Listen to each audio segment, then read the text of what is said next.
Yeah, so my question was about whether Islam is a consequentialist model or an absolutist one, because I've been studying ethics as an A-level this year, and I've always thought that was an interesting question to see where Islam fits in the kind of two categories. And also, how do Muslims like navigate around ethics as a field of inquiry? Because obviously everything for us is the Quran and the Hadith. So. Well, we have to be careful because Islam is neither of those things. Actually, definitely is not fully consequentialist or fully absolutist. First of all, I think we have to. We've done a thing on this on London Air. Will be coming up, inshallah. Consequentialist, deontological ethics, and consequentialism. But a long story short, basically, there's a difference between absolute morality and objective morality. First of all, so we believe in objective morality. Absolute morality, if it indicates, and some definitions of it do, that it doesn't change, then we don't believe that. We believe that a lot, if not most of, the laws of Islam are susceptible to change in certain circumstances. Except, I think, shirk, right? Well, yeah, I mean, laws, not... No, but in terms of, like, for what we would accept as halal or haram, but shirk would always be... Yeah, shirk is not a law.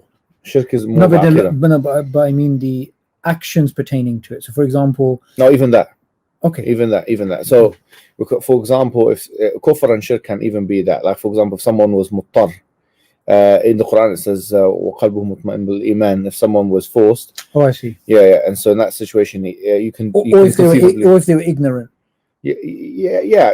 Ignorant is another one. But if someone's forced to it, then it's the same action, but it's different. I see. Yeah. But the same thing is like, because when Allah subhanahu wa ta'ala says, وَمَنْ اضْطَرَّ فِي مَخْمَصَةٍ غَيْرَ مُتَجَانِفٍ لِإِثْمٍ فَلَا جُنَاحَ عَلَيْهِ, that whoever has been forced in the case of pork to eat it and is not, is not doing it intentionally, then there's no harm on them. This basically most of the issues are like that. So I call this Sharia consequentialism. Because you wrote that in your dissertation. Yeah, in one of the dissertations. I thought about this quite strongly, and there is an aspect of Sharia consequentialism. Now, is the Sharia consequentialism was this for the Oxford? No, for SOAS. Okay. Yeah. So basically, with that, so there are some things like probably one of the best places to look if you wanted to do a proper bahth or research on this would be Al-Mustasfa of Al-Ghazali, or like the Usul books, because he gives examples of like maslaha and stuff, yeah. And he says that, for example, if you have two people on a boat, and you have 3 people on a boat, and the boat is sinking, can you throw the third person off the boat? And he says no, because in order for a maslaha to be muhaqqaqa, in order for basically the common interest to be actualized, there has to be 3 conditions, which is that it has to be kulli, qat'i, and daruri. It has to be in the interest of all the people. It has to be qat'i, it has to be like meaning certain, and it also has to be a necessity. Well, in this case, it's not the case. So you can't, if you are on a boat and there were 3 people, you can't throw a third person offshore in order to save the 2. However, he mentions a case which is called a tatarrus, and a tatarrus is basically where you use human shields, but that's the only situation, or civilian human shields, where he mentions, in order to win a war, blah blah blah, and he says if it's the only way, and if you don't do it, then everyone in the society will be wiped out. Then in this case, it's allowed. Basically, that's his thing. So he uses a consequentialist model, but the difference between our consequentialism, which is a Sharia consequentialism, and the consequentialism of the kuffar is that they don't have dawabit. They don't have clearly laid out conditions. So for us, for example, in this case of al-maslaha al-mafsada, the 3 dawabita is kulli, qat'i, and daruri. Whereas with consequentialists, they would, in order for consequentialism to be efficacious, it has to have a predicate. So, like, for example, if you're a secular consequentialist, you have to say what kind of thing you'd want the society to have. So, for example, if I say that I want the society to have more teachers, so the consequence of significance here is let the society have more teachers. Whatever brings society having more teachers is positive consequentialism. from that perspective. Or let's say economic, which is probably more likely to be the case. Prosperity, whatever gives an economy economic prosperity, is a positive consequence and is therefore good is a good morality.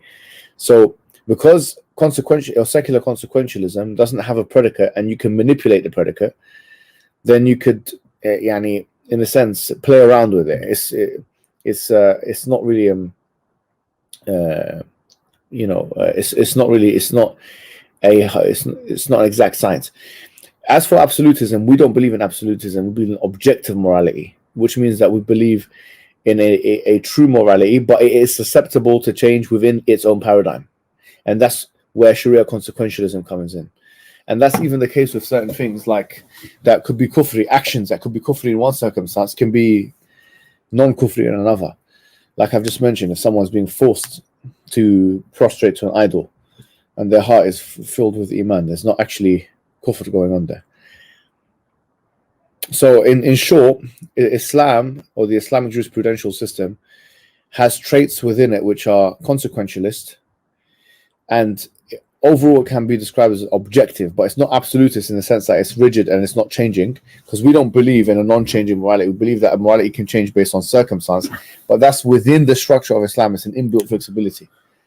And it's not absolutist in the sense that it doesn't change, and it's not consequentialist in a secular sense where you can change the predicate to your own needs and desires. There's always the things that guide Islam ultimately are the darurat and the qawaid, like the things Islam came to protect, which is deen, religion, nafs, life, ird, honor, nasl or lineage, and